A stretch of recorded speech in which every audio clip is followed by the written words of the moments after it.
8, 7, 6, 5, 4, 3.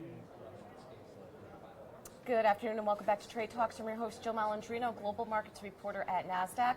We're coming to you live from Georgetown University's McDonough School of Business for the DC Blockchain Summit Conference. And it's been quite an event over the past couple of days. Joining me is Leong. She's a managing director over at Accenture. And we are going to focus on blockchain-based identity. Christine, thank you very much for joining me live at Georgetown. So why hasn't blockchain identity been implemented in the U.S., and what are some of the roadblocks leading up to that? I think it's a great question, Joe. I think blockchain identity is really emerging, and we've been looking at blockchain identity in the humanitarian space, in some of the developing country space.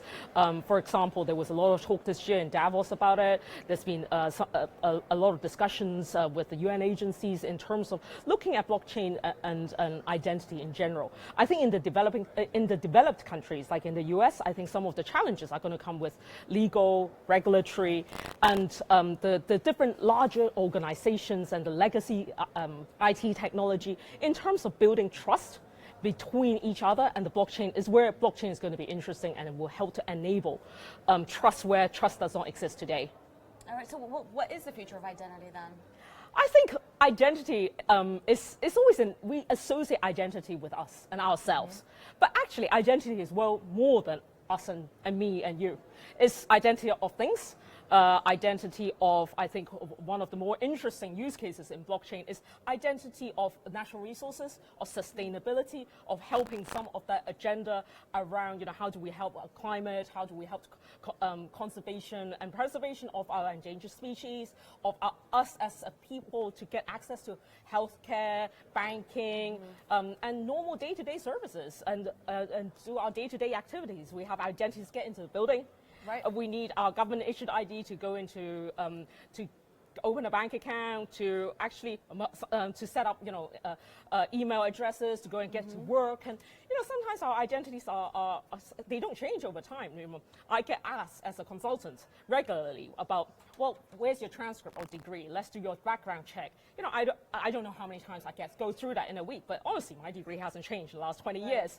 So blockchain will help with some of that and make that repetition reduce and get some efficiency gains and interoperability gains, and hopefully helping us as the consumers, as the end user, to have a easier, a faster, more efficient, and more user experience based environment to use our identities. It's really interesting because emerging markets, since they didn't have this legacy technology, are actually more advanced than we are, because if they didn't have access to bank accounts and now they have it via blockchain, that's what I find so interesting. But to wrap up here, what's the technology behind blockchain that can help transform identity?